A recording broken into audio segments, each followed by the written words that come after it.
Hello, Steve Arts 89. Well, I've always been critical of Lady Gaga because her refusal to acknowledge Bowie and Grace Jones and Madonna as inspirations. She famously said she was inspired by no one and owed no one any credit because she was her own original creation.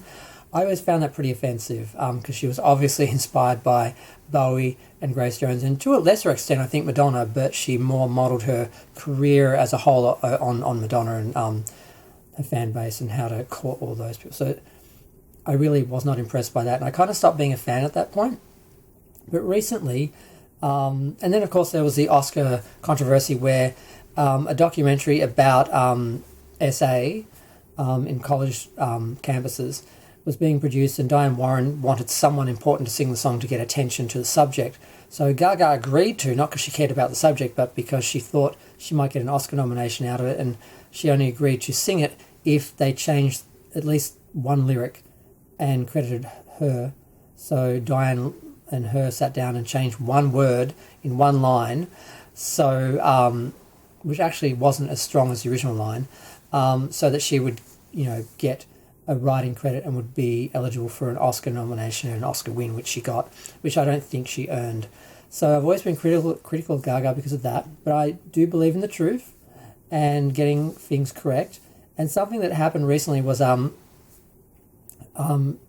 inspired by her role as Harley Quinn. She did sort of a I'm Breathless style soundtrack album where it's not the actual soundtrack, it's just songs that are inspired by the character from the film that she thought she would sing, or that she just wrote, so forth. So she's done this Harley Quinn album, and right away people were calling her out because she appears to be doing a cover of Kath Kim's theme song, The Joker.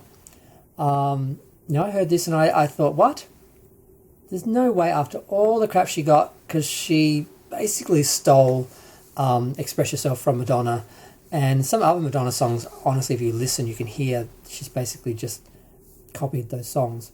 Holiday and that, and I'm not going to go into it. There's more than just, but that was the one everyone acknowledges, and she got real criticism for. I thought there's no way, after getting in trouble for that, because she didn't take responsibility for it. She said, well, if I did, I must just be brilliant because it's a great song. So, if I chose to steal from that, then, or if I, it's just, she didn't take responsibility for it. It was just a mess. And I thought there's no way she'd be that stupid to steal someone else's music. And I thought, well, maybe because it's a little Australian TV show, maybe she thought she'd get away with it.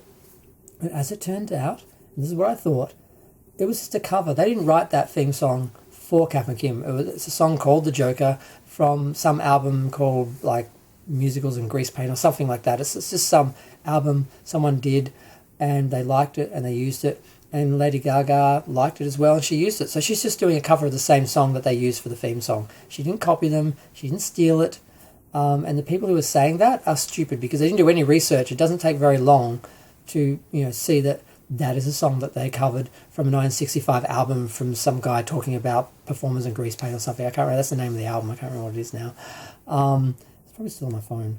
But yeah, so, I don't have a lot of respect for Lady Gaga. I do think she has copied artists and not given, credit where it's due. But I'm not going to, trash her for something she hasn't actually done. So yes, the album was Who I Can Turn To, and other songs from The Roar of Grease Paint.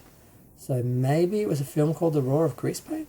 I don't know. Yeah, The Roar of the Grease Paint. Okay. So yeah, she didn't steal it.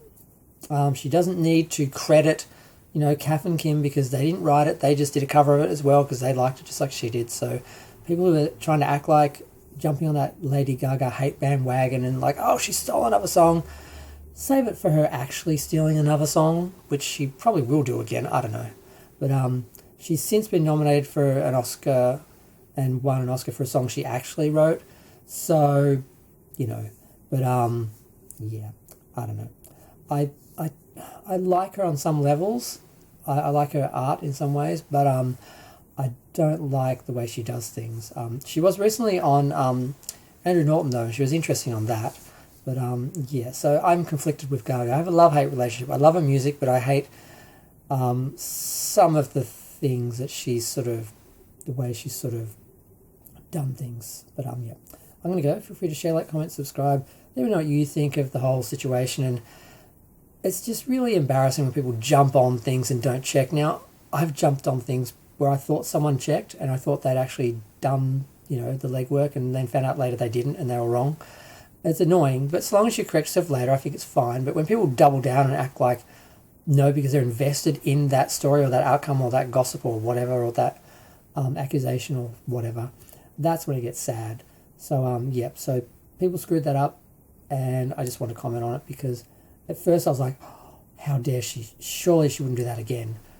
Surely it must be a cover. And like, yep, it's a cover. How did people not do their research, and why? How? Okay, I'm going to go.